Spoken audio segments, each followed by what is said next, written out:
안녕하세요. 아들, 딸 하나씩 키우고 있는 30대 주부입니다. 제가 오늘 이렇게 글을 쓰게 된 건 신우와 신우딸 때문이에요.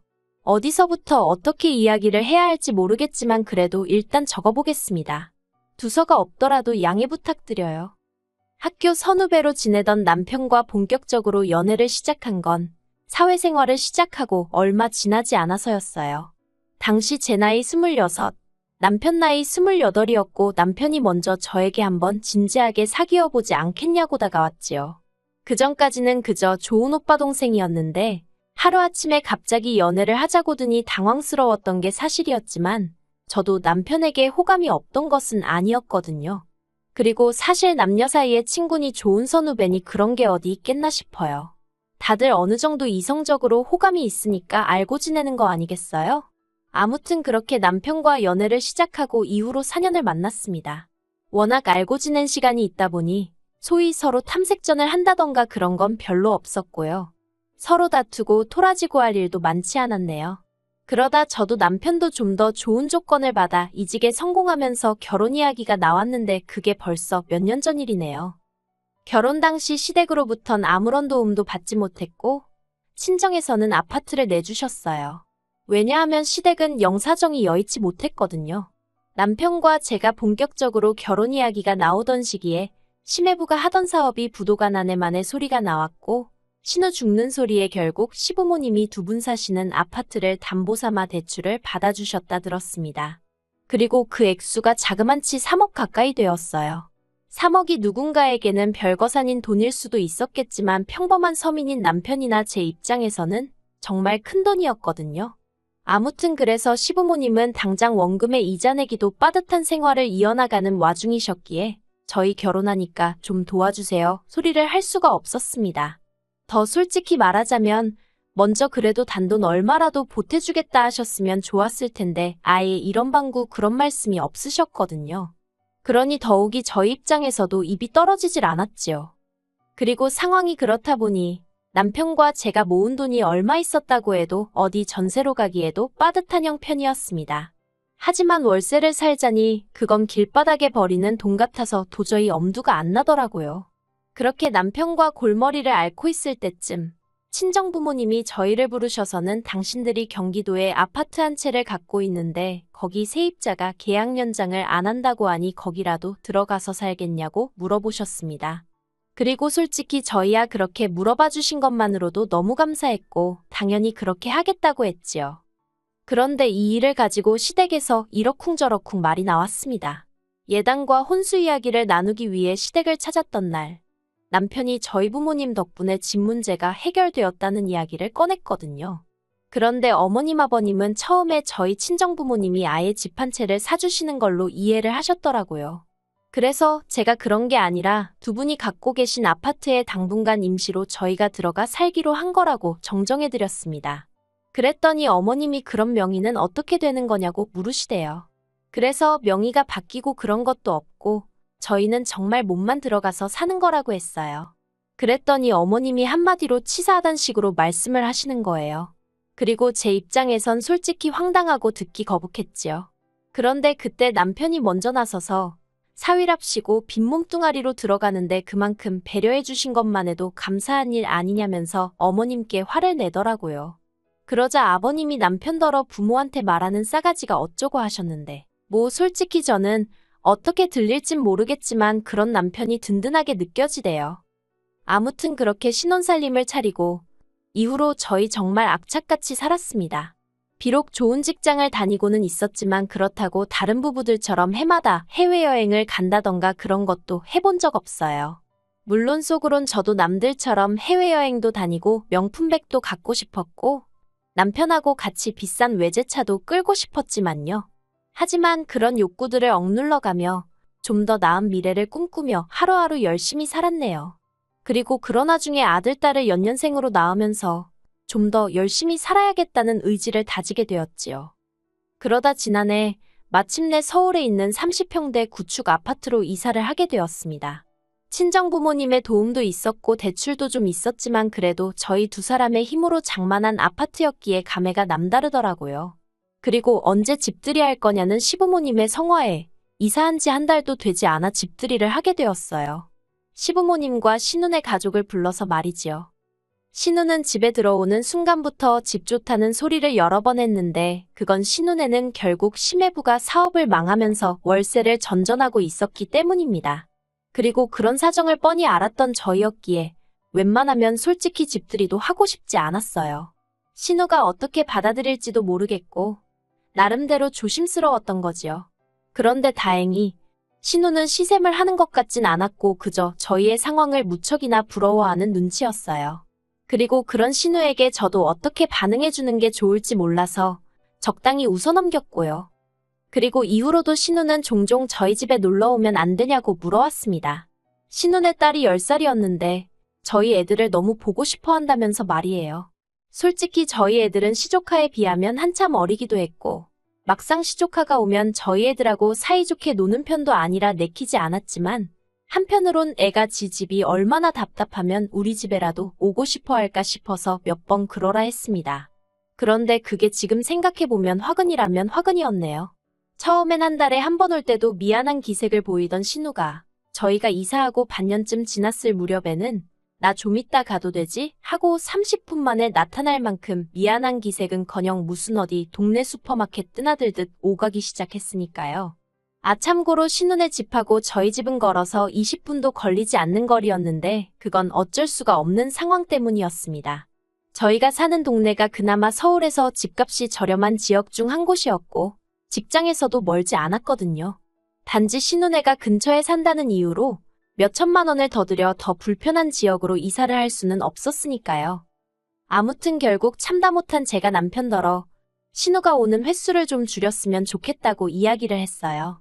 그리고 남편도 자기가 진작에 눈치채지 못해서 미안하다며 확실히 정리해놓겠다고 하더라고요. 그래서 그렇게 상황이 일단락될 줄 알았습니다.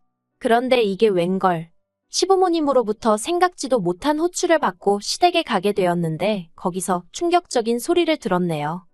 시댁에 도착하니 어머님께서 어두운 표정으로 현관을 열어주셨습니다.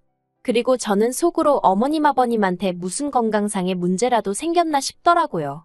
그렇지만 어쨌든 간에 좋은 일 같지는 않아서 먼저 이러쿵저러쿵 묻지 않고 그저 어머님이 말문을 여실 때까지 기다렸습니다. 그리고 이윽고 어머님이 입술을 떼셨는데 주제는 다름 아닌 신우였어요. 설마 신우 이야기려나 생각도 잠깐 했었는데 어머님 입에서 정말로 신우 이야기가 나와버리니까 이야기를 듣기도 전에 머리가 복잡하더라고요. 혹시 돈 이야기면 어떻게 거절해야 하지 싶었고 그런데 어머님이 꺼내신 이야기는 단순히 돈을 빌려주고 말고 하는 것보다 더 어이없는 것이었습니다. 어머님이 말씀하시길 심해부가 2년 전부터 아무도 모르게 주식에 손을 대고 있었답니다. 돈은 대출이 되는 곳이라면 몇 금융권이고 개의치 않고 융통을 했다고요. 하지만 수익은 조금도 내질 못해서 결국 월세도 제대로 내지 못하는 상황에 이르렀던 모양이에요. 그리고 결국 신우가 시부모님께 손을 벌렸는데 며느리로서 이렇게 표현하는 것이 껄끄럽지만 저희 시부모님 두 분 상황을 표현하자면 당신들 코가 석자인 분들이시거든요. 생활은 연금하고 저희가 매달 드리는 얼마간의 용돈으로 이어나가고 계셨고요. 그러니 당연히 아무리 사랑하는 딸이라고 해도 어떻게 도와주실 상황이 안 되셨을 거고. 그래서 저희를 부르신 거였어요. 어머님의 요구사항은 간단했습니다. 당장 나가는 월세라도 줄여야 하지 않겠냐며 저희더러 신우네 식구랑 합가를 하라는 말씀이셨지요. 저희 아파트가 30평대이고 창고처럼 쓰는 방도 하나 있으니 그걸 내주면 될 것 같답니다. 그리고 시조카는 저희 애들하고 한 방을 쓰게 하면 되지 않겠냐고요. 정말이지. 저희에게는 처음 하시는 이야기셨지만 얼마나 많이 이렇게 저렇게 상상의 나래를 펼쳐보셨는지 어머님 입에서 줄줄줄줄 이야기가 쏟아져 나오더라니까요. 그리고 당연히 저희 반응은 싫어요였습니다. 30평대 아파트가 무슨 으리으리한 궁궐도 아니고 어떻게 두 가족이 사느냐고 안 된다고 했어요. 그랬더니 어머님께서 그거 방 한 칸 내주는 게 무슨 얼마나 대단한 일이냐며 그렇게 째째하게 구느냐고 저에게 화를 내시대요. 그러자 옆에 있던 남편이 왜 이 사람한테 그러냐면서 어머님더러 그렇게 안타까우면 어머니가 누나 데리고 사세요 하더라고요. 그러자 어머님이 지금 이 집을 보고도 그런 소리가 나오냐면서 너네만 잘 살면 그만이냐 어쩌냐. 그래서 결국 어머님과 남편 사이에 고성이 오가고 아버님은 먼 산만 보고 계시고 저는 저대로 괜히 불똥 튈까 싶어서 남편 뒤에 숨어 있다시피 하다가 집으로 돌아왔습니다. 그리고 집으로 오는 길에 제가 남편더러 혹시 내가 같이 못 산다고 해서 서운하거나 속상하냐고 물었어요. 그랬더니 남편이 서운할 일이 따로 있지. 자기가 오히려 미안하답니다. 그러면서 어머님이 도대체 어쩌다가 그게 가능할 거라고 생각하시고 그런 이야기를 꺼내신 건지 모르겠다며 저더러 신경 쓰지 말라대요. 그리고 그렇게 상황이 마무리가 되었다고 생각했어요. 그런데 이튿날 남편은 출근하고 저는 회사 창립 기념일로 집에 있었거든요. 아이들을 유치원에 보내고 한숨 돌리고 있는데 밖에서 누군가 쾅쾅쾅 현관문을 부서져라 두들기는 게 아니겠어요. 놀라서 인터폰으로 밖을 확인하니 신호와 심해부였습니다. 원래대로라면 제가 출근했어야 하는 시간인데도 연락도 없이 막무가내로 와서 빨리 문 열라고 고함을 치고 있던 거죠. 어이가 없기도 하고 황당하기도 하고. 그래서 일단은 남편에게 전화를 걸어 밖에 신혼여행가 와 있는데 어떻게 하냐고 물었습니다. 그리고 저는 제가 긴장하고 있는 줄 몰랐는데 나중에 남편이 말하길 제 목소리가 완전히 얼어서 덜덜 떨고 있더라는 거예요. 그랬어서인지 남편이 저더러 문은 열어주되 지금 전화를 끊지 말랍니다. 자기도 지금 당장 출발하겠다면서요. 그리고 그 순간 남편이 그런 반차를 내는 건가 그래도 되나 별의별 생각이 다 들었지만 안 와도 된다는 소리는 차마 입 밖으로 나오질 않대요. 저는 남편이 시킨 대로 일단 현관문을 열었습니다. 그러자 신우랑 심해부가 씩씩거리면서 집 안으로 들어오더니 저희 집을 한번 휙 둘러보고는 진짜 집 가진 유세가 대단하답니다. 그래서 제가 유세라고 부린 것도 없다. 그냥 두 가족이 살기에는 불편할 것 같아서 싫다고 말한 것뿐이라고 했어요. 그랬더니 신우가 한다는 말이 자기가 생활비를 안 내겠다고 한 것도 아니고 안방을 내놓으라고 한 것도 아닌데 왜 싫으냐입니다. 그리고 그런 억지를 쓰는 신우랑 도저히 대화가 안 통한다 싶었는지 저도 모르게 이러니까 실추하고 대꾸를 해버렸네요. 그러자 신우가 어이가 없다는 듯이 저 말하는 것 좀 보라면서 정말 너무하답니다. 막말로 자기네가 거리로 나앉으면 전부 다 저 때문이라나요. 저는 더는 사람 대 사람으로 대화가 안 통한다 싶어서 아무런 대꾸도 안 하고 그저 할 이야기 다 끝나셨냐 소리만 했습니다.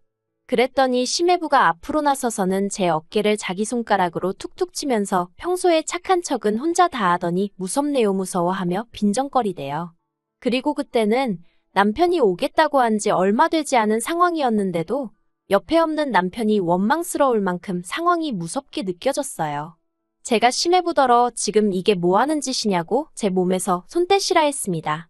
그러자 심해부가 자기가 저를 때리길 했냐 꼬집기를 했냐 계속해서 빈정거리더니 급기야는 자기 어깨로 저를 탁탁 밀더라고요. 그리고 그때 뒤에서 지금 뭐 하는 짓이냐는 소리와 함께 친정부모님이 눈에 보였습니다. 그러고 보니 친정부모님이 오전에 서울병원에 예약이 되어 있으니 일이 끝나는 대로 저희 집으로 오시겠다 했었거든요. 그런데 제가 그걸 까맣게 잊고 있었던 거지요. 친정아버지가 저를 확 잡아 끄시더니 심해부더러 지금 이것도 다 폭행인 거 모르냐면서 친정어머니더러 저 데리고 병원 가서 진단서 끊어오라고 하시는 거예요. 그리고는 경찰도 부르라고요. 그러자 순식간에 집안이 아수라장이 되었고 그때 남편이 헉헉거리며 저기서 뛰어오는 게 보였어요. 저도 모르게 반가운 마음에 여보하고 부르는데 순간 눈물이 왈칵 나서는 친정어머니가 남편더러 지금 이게 무슨 일이냐면서 어쩌면 저렇게 경우들이 없냐고 이대로 가만히 못 넘어간다고 크게 화를 내셨습니다. 그리고 그제서야 신우가 상황이 자기들한테 불리하단 걸 깨달은 건지 그런 게 아니라며 말도 안 되는 변명을 하기 시작했는데 저희 친정부모님은 물론이고 저나 남편도 그걸 귀담아 들을 리가 없었지요. 남편이 신우더러 가만 안 두겠다면서 기어이 여기까지 와서 행패냐고 악을 썼어요. 그리고 저희 친정부모님도 남편더러 사돈이고 뭐고 이대로는 못 넘어간다며 법적인 조치는 다 취하겠다 하시대요. 참고로 저희 친척 중엔 아주 유명하진 않아도 변호사도 있고 경찰도 있었거든요.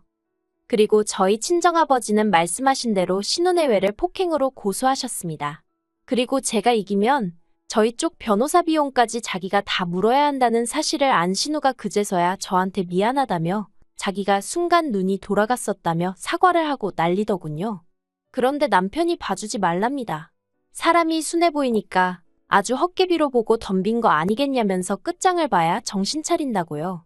그리고 저는 고민 끝에 남편 뜻에 따르기로 했어요. 착한 줄 알았는데 어쩌고 그 소리 들을 때 정말 기분이 너무 나빴거든요. 그리고 말한 대로 저는 안 착한 사람이니까 굳이 자비를 베풀 필요가 있겠나 싶대요. 그리고 이 일로 시부모님은 남편더러 괘씸한 놈이니 아주 부모 형제도 몰라보는 망나니니 뭐니 온갖 악담을 퍼부으셨고 그걸로도 분이 안 풀리셨는지 영 끊고 살자셨습니다. 당신들 죽었다는 소리가 들려도 아는 채도 말라면서요. 그런데 남편이 덤덤하게 알겠다는 말 한마디만 하더라고요. 저한테 자세히 말은 안 해도 자기도 그간 시부모님께 맺힌 게 많았던 모양이 돼요. 그리고 제가 생각하기에 제가 여기서 해야 할 일은 그저 그런 남편 옆에서 묵묵히 자리를 지켜주고 고마움을 표현하는 일뿐인 것 같습니다. 남편이 누구보다 저와 아이들을 제일 우선으로 생각해주는 사람이라 다행이다 싶을 뿐이에요.